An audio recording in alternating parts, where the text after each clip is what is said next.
At this conference, we'll talk about many innovations that can solve problems and improve our life, but many of them will be of little use if we fail to achieve one thing, the switch to clean energy. Because the generation of power with fossil fuels, such as oil, gas or coal, is still responsible for the largest part of the global CO2 emissions. We have to switch to renewable energies. But as you all know, wind and sun have one problem. They are not always available when we need power. So to make ourselves independent of the time of the day, of the time of the year, and of course of the weather, we have to store energy. This can be done with batteries or with hydrogen. And our next panel will discuss why there's a new hype around hydrogen and whether it's justified or not. But before I introduce you our three speakers, I want to point out that this panel is a special one. It's the special edition of our event format Reclaim the Future, which we at 1E9 organize regularly together with our partners from the Future Forum by BMW Welt. There you can see our logo. I think it's pretty nice. And over the past few months, we've been talking about quantum computers, plastic recycling, internet from space, urban resilience, and many other topics. And to get you an idea of what the Future Forum is about, our partner, let's have a look at a short video, and then we go on with our speakers.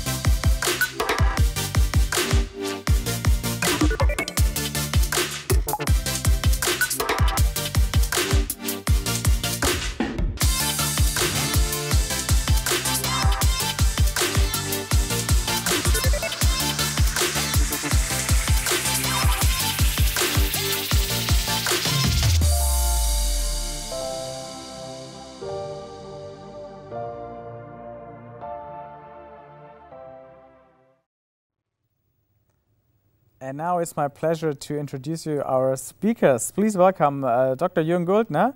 He's the Vice President for Hydrogen Fuel Cell Technology and Vehicle Projects at BMW Group. And he's in the middle, here. Good evening, everybody. Good evening. And live from Kapstadt, Wolfram Reiners is also with us. He's the CEO of OCEANERGY, which is developing a very special technology to produce green hydrogen. And it has something to do with Wolfram's private achievements as Germany's fastest kite surfer. Here's Wolfram. Hi, great to have you here. Good evening. And Julian Renz is also with us. He leads the business development at the aviation startup ZeroAvia. And only a few weeks ago, ZeroAvia has completed the maiden flight of a 6-seater fuel cell electric aircraft. It was the world's first hydrogen fuel cell powered flight of a commercial grade aircraft. Hi. Here. Hi, how's it going? So let's start all together with the latest hype about hydrogen that I mentioned. The German government has set up a national hydrogen strategy. The European Union is working on a hydrogen roadmap. Why is there suddenly this interest, and why do we seem to need hydrogen so urgently right now? Maybe each of you can give an assessment on that. Jürgen, maybe we start with you. Well, as you already mentioned in the introduction, we're all going towards zero emissions, and we all agree that that is a necessary place to go. And we really appreciate that there is so much political activity and political attention to the topic of hydrogen at the moment, simply because in the transition towards 100% renewable energy, there's three main parts that we need to consider and keep in mind. One is that not all energy users can be directly electrified. That applies to industries, but that also applies to a lot of applications in the transport sector. The second one is that there's a high fluctuation of the availability of renewable energies that means we have to store energy over a longer period of time, kind of to bring the sun from the summer into the cold winter. And also, when you build up the generation of renewable energies, you got to do something with the energy in the times when it cannot be used directly. So there's a surplus of renewable energy and we have to do something with it. And hydrogen is simply another energy carrier that is great to have for applications that either cannot use something else or, as I said, to bring the sun from the summer to the winter. And another point is also very important when you look at the energy system as a whole, where you have countries like Japan and Korea who started early on the hydrogen topic, but also the whole EU or Germany as such. We cannot produce all the energy that we need, even in the future, even when you do it with renewable energy. So we have to import energy, and that is import over long distances. And there's no way a country like Japan can import renewable energy, let's say from Australia, by an electric cable. So they have to use something else, and hydrogen really is the energy carrier that will do that in the future. And I think that's all those three things come together. That's the main reason why there suddenly appears to be a hype in hydrogen.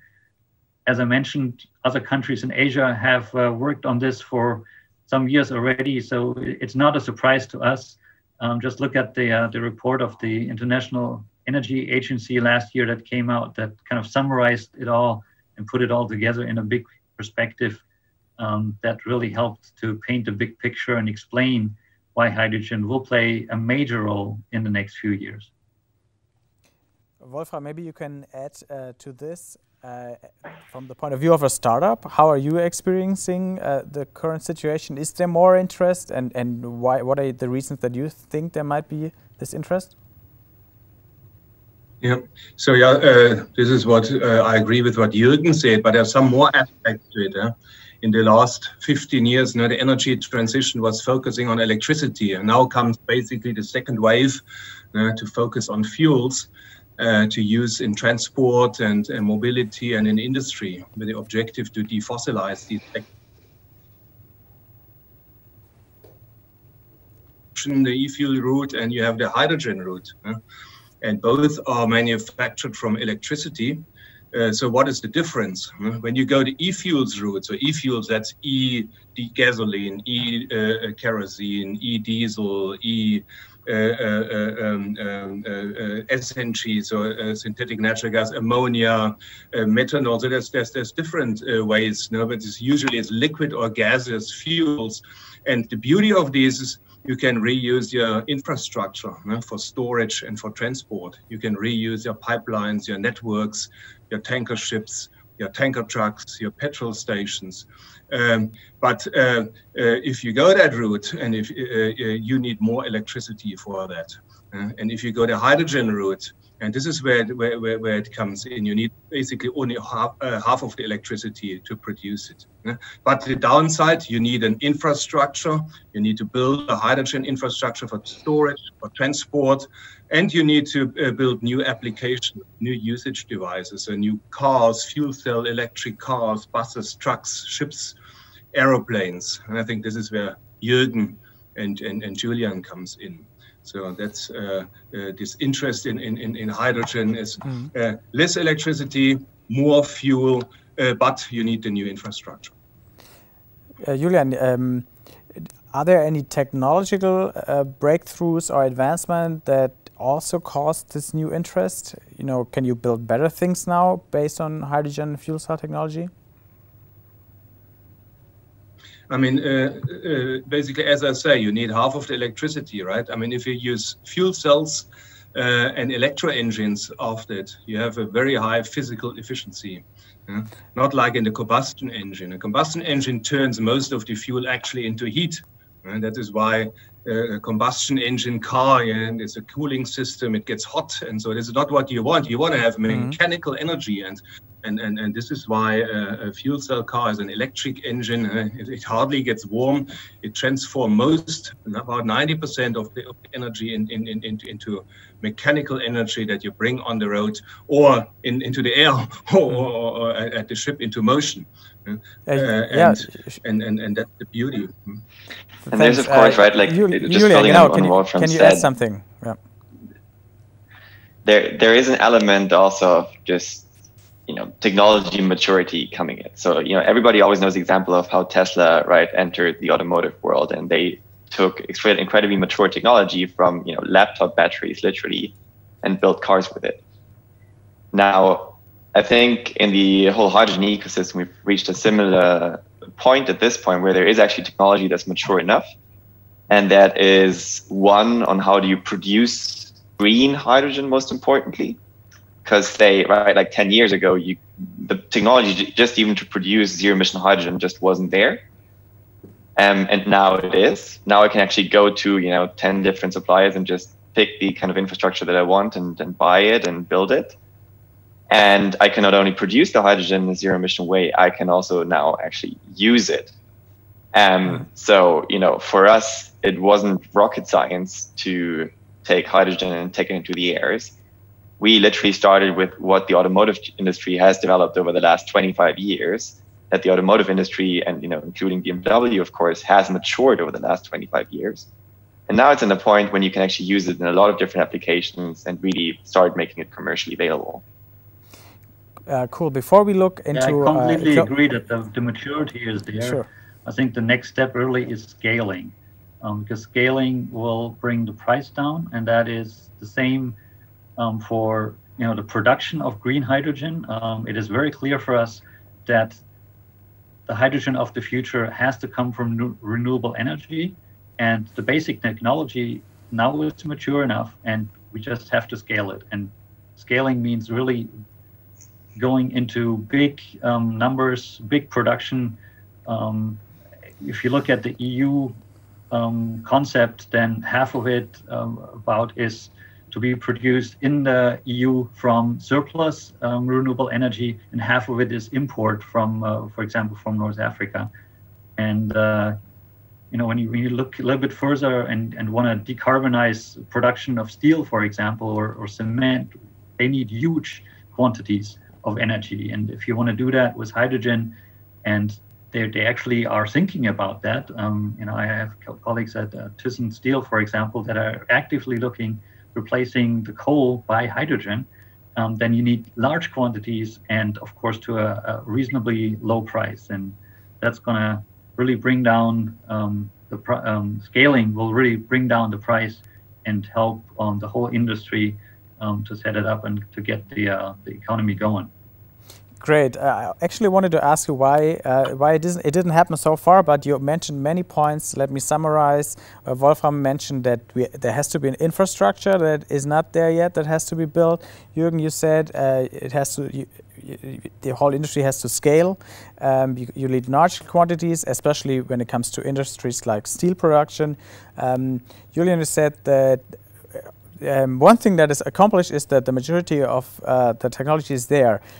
Now, before we dive deeper into what you three guys are working on, let me take a short break and grab something to drink. And I guess the camera should follow me, because, you know, we don't want to just talk about technology. We want to use it here too, and that's why we have our own fuel cell here. Here it is.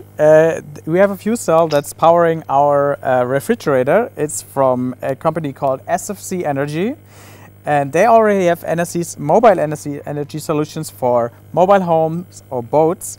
So there are fuel cell products on the market. There are also already cars driving there. There are no planes, but we'll see there is one actually flying. And it's a technology that can be useful even for like the regular user like us if you have a boat or a mobile home. And I'll have to check if it works. And it does work. It's cold. Yesterday for the rehearsal there was beer, but I guess it's better if you stay sober. I hope you saw our fridge. OCEANERGY provided us. It's running on a fuel cell, but now let's talk about the larger scale. Wolfram, your startup OCEANERGY has developed a new technology for the purpose of producing hydrogen. And we'll first have a look at your kite gas fuel ship. We have a picture of it, and I hope that I didn't mess up so much that they are losing it. No, there we see it. Maybe, Wolfram, you can explain us. It looks cool, but maybe, I guess it needs an explanation. Maybe you can explain us the kite ship. Well, yeah, thank you. This is an artist's impression of the kite gas fuel ship. So it won't look like that, but it will show you the principles. Jürgen has mentioned before, what will the hydrogen economy hinge on? It is quantity and its price. So we need a lot of hydrogen at very low cost. And there is even a huge shortage of green hydrogen predicted for the upcoming future. Now, this is where we come in. We produce, with the kite gas fuel ship, is a technology to produce large quantities of green hydrogen at low cost from wind power, and we do that on the open ocean. This is basically what we are pursuing. And one of our advisors recently said to me, compared to common usage of wind, so traditional common wind turbines, what you're actually doing it much, much better. What you are doing is wind cubed, wind at the power of 3, wind hoch 3. And why is that so? On the open oceans, you have much more wind. You have permanent wind blowing. Oh, before you go on, this is what we call wind power. May I interrupt you, because you brought a video with you that probably showcases what you're talking about, right? Should we have a look at the video first, or you want to explain it first? Yeah, I can explain it, and then we have a look at the video as you wish. Yeah, let's put on the video. Let's have a look. Harvesting journey on the open ocean. Look. So this is how a typical harvesting harvesting on the right look. top. There's Europe. These are real wind data from 2018, displayed in time-lapse. Please note smart navigation and that the ship permanently navigates in good winds. And then we offload hydrogen in the harbor. In comparison, please note the North Sea, where wind fluctuates and electricity production is intermittent. Now, the route of the ship looks pretty, random, but it is not, right? The route of the ship is actually by smart navigation. So what you want to have permanent strong wind. Now, I say that so easily. It is actually something none of us has ever experienced. I did when we go in the open ocean. But your viewers will not have experienced that. Permanent strong wind, so it should be blowing round the clock. That is this wind power density. That leads to what we call a high capacity factor. Our electrolyzers, they will operate non-stop around the clock, and that is so important. If you want to have inexpensive green hydrogen. It's the physical efficiency on the one hand of your electrolyzers and the economic efficiencies. That is what makes hydrogen in the end cheap. And we achieve that, as you have seen in the video, by mobility. So our wind power plant is not stationary, fixed at one place like a wind turbine. It moves. We navigate it smartly, and we navigate it according to the seasons. Wind is always seasonal, and we navigate it according to the wind forecast. And then we have this harvesting by kite. Some people ask why a kite. A kite is not fixed like a wind turbine or a sail on a mast. A kite flies. It's suspended on ropes. It's a difficult thing to do, but if you do that, you gain two things. You gain scalability. You can increase the size of that kite on the one hand, and you actively fly that kite through the air, so you cover a huge area up in the sky from which you extract wind power density. And you go high. That's another thing. Wind is much stronger up in the altitude than lower where the wind turbines harvest. So wind turbines, that is like normal wind, the traditional common way to do it. It's fixed, and you harvest low, And it's difficult to scale. To increase the size of a wind turbine, you need a lot of steel and concrete, whilst we do this wind at the power of 3. So it's mobile, it's large, it's big, it's very effective by kite, and it's smart navigation. And that makes hydrogen in the end inexpensive. This is the technology we are working on for 8.5 years, by the way. Wow, thank you so much for this insight into the kite gas fuel ship. Now, Jürgen and Julian, you will be kind of the customers or the, who consume the hydrogen, or the products your companies are building are. From your point of view, are there already enough ideas out there how to produce green hydrogen in sufficient quantities to power your cars and airplanes and all the other stuff that should be powered? And maybe you can tell us which approaches you find most promising. Julian, maybe you want to start. Sure. So we produce our own green hydrogen at the airport that we're based at, right? And then that's a very simple technology, or called electrolysis. It literally takes water as an input and electricity. And with that electricity, what you do is you split the water into hydrogen and oxygen, right? So H2 is water, and then you turn that into H2 and O2. So that's all that there is to producing green hydrogen if you have green electricity. Now, to your question, right, is that enough already? I think it comes back to the question of costs. So as Jürgen said before, and I hate to repeat Jürgen's opinion here, it's essentially 1-to-1, right? But it's a question now of scaling it up. So that's where we were with electric cars 10, 15 years ago. Now it's just a matter of producing more of them, right? So the more electrolysis units you produce, that means you reach kind of economies of scale in that sense, and the cost will go down.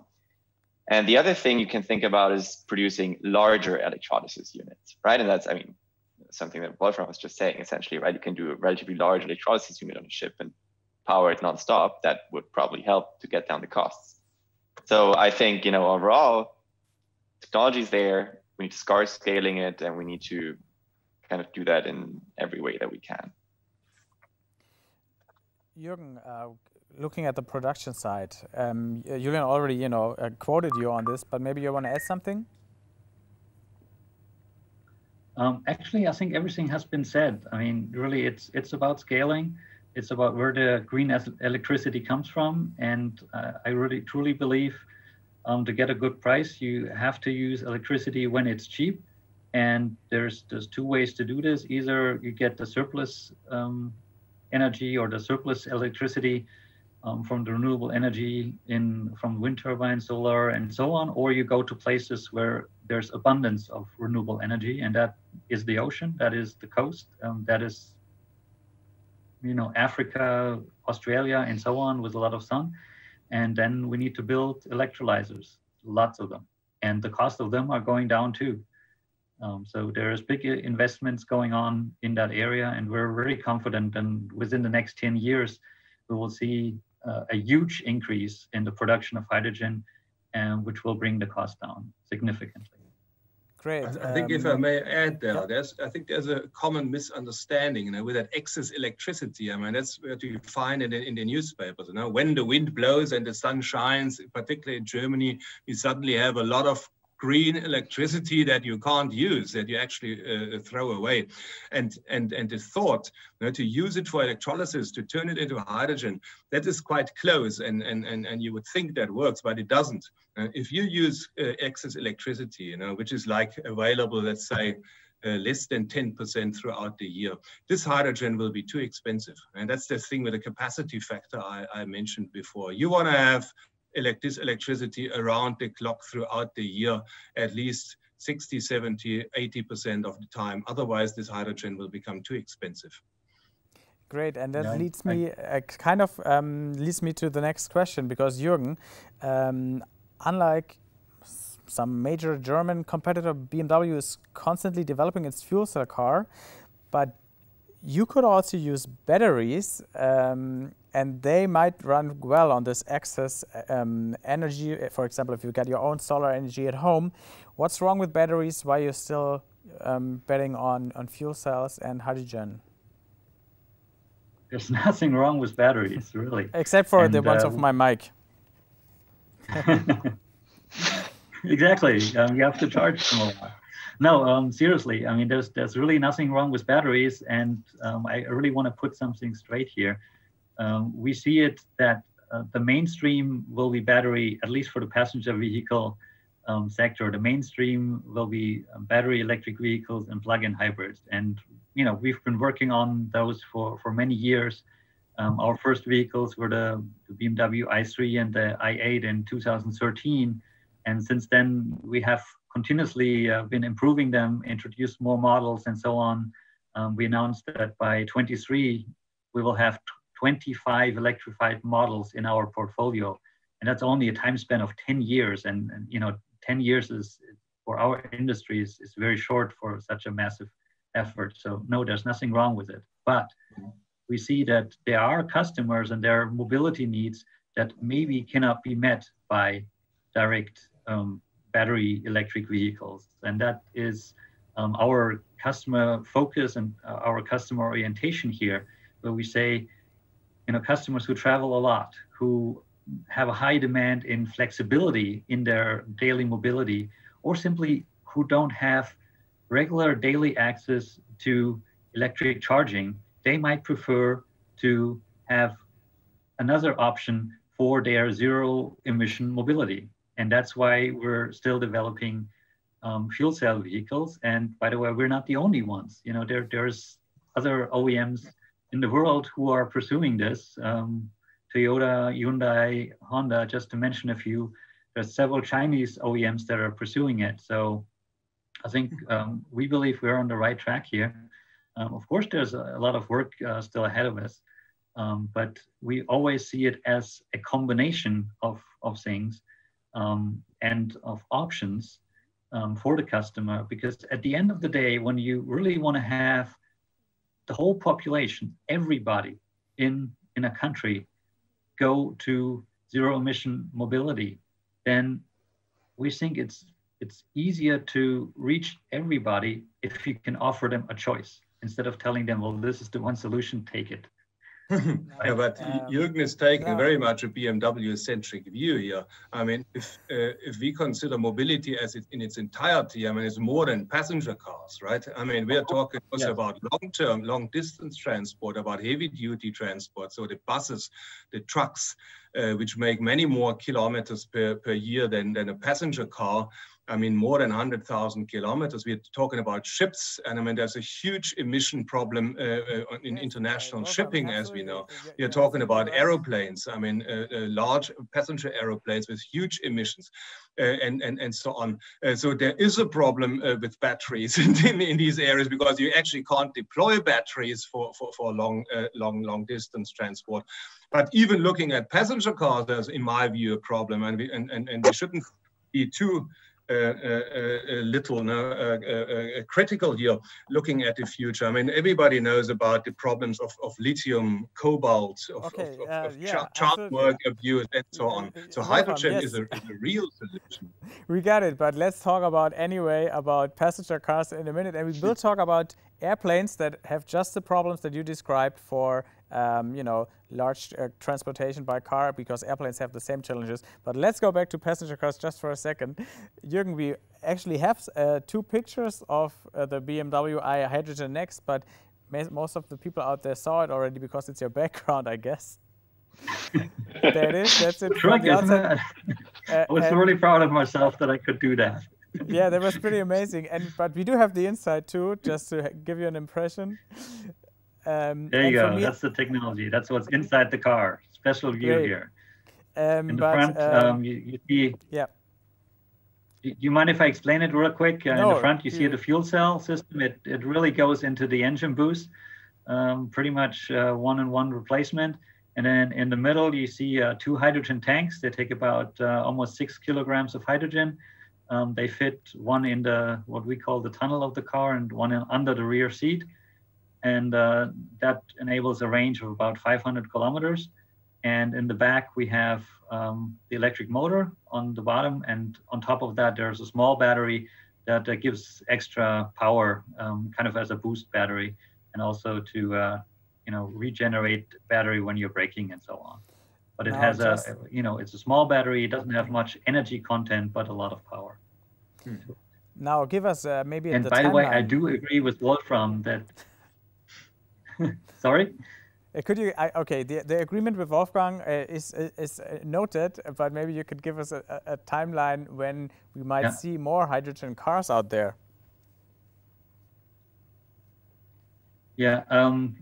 Well, our timeline is that we are working on this vehicle right now, and we introduced it last year at the Frankfurt Auto Show, and we're building a small series, kind of a test fleet by the end of 2022.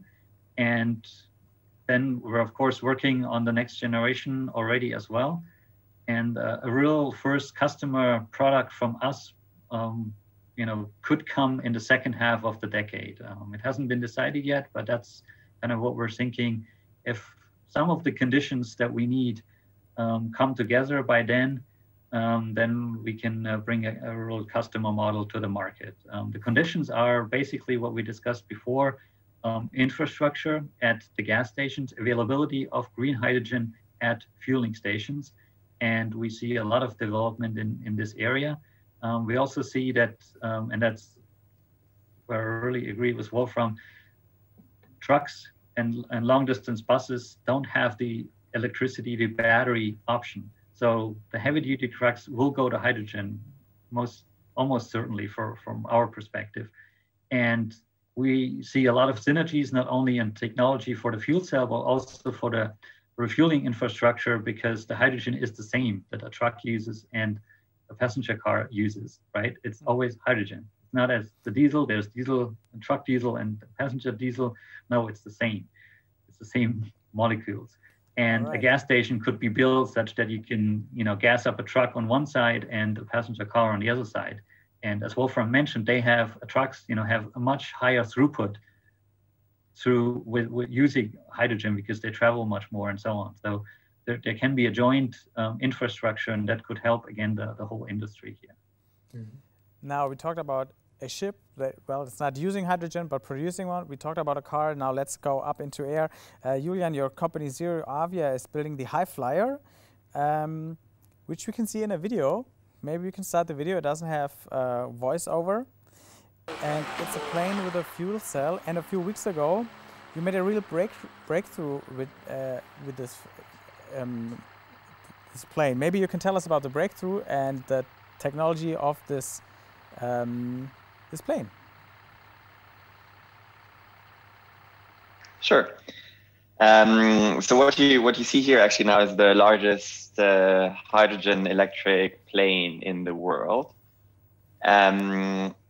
which is quite an exciting achievement for us as a company, right? And the reason why we're doing this and why we've developed this technology demonstrator is because we want to accelerate that transition towards a sustainable aviation world, right? And we really think that hydrogen is the only true zero emission solution for aviation.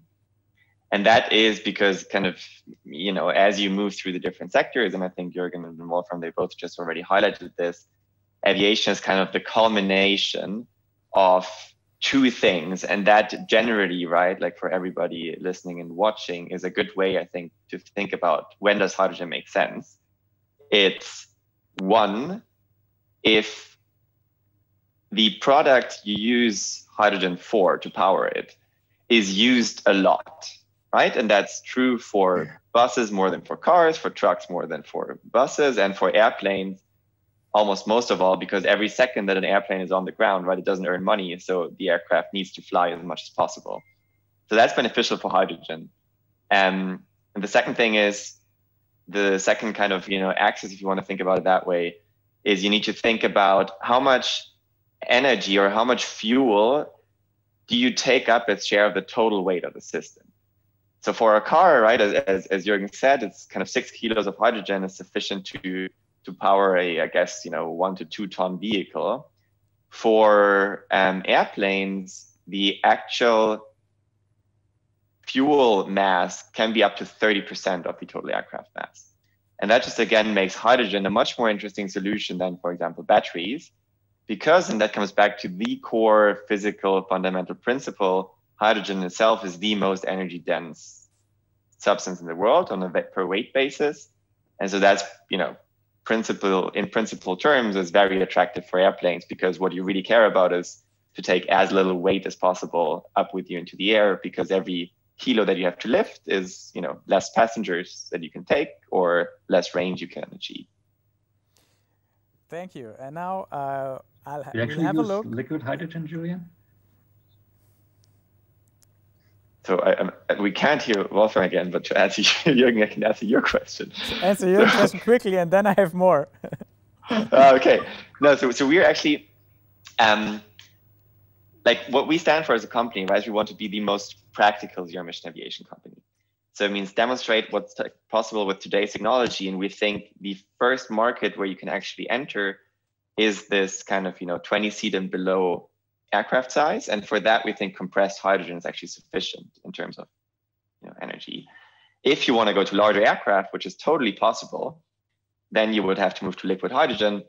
But because we focus on the propulsion system, we kind of treat that as a sequential step, if you will. All right. And now we have questions from the audience from our Kontrollzentrum. Yes, we have. So, fuel cell technology has been around for decades now. So why did people take so long before seriously pursuing this technology?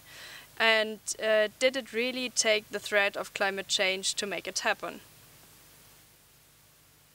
Who wants to take this? Jürgen will want to say something about it from the application technology. I'll say something about it from the production side, and it costs in the end.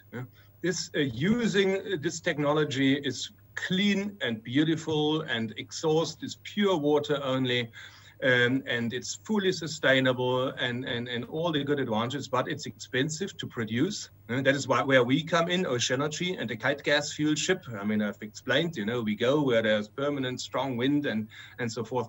We make it inexpensive. And Jürgen will want to say something about the cost of a fuel cell, I'm sure. Yes, sometimes technologies actually take a long time to develop. At the end, it is the topic of cost. Both for the fuel, the hydrogen in this case, and for the technology in the car. And just think about electric cars. Electric cars, the first ones were around about 100 years ago. In the very beginning of automobiles, there was a competition between gas and, petrol and electricity back then. And due to cost and range, the petrol car won. And then it took almost 100 years for it to come back, because technology still wasn't there in terms of electric motors, in terms of batteries and so on. And we finally have the technology on the fuel cell side. The maturity now is there. And it's a very simple process. You bring together hydrogen and with oxygen from the air, and you get water and electricity.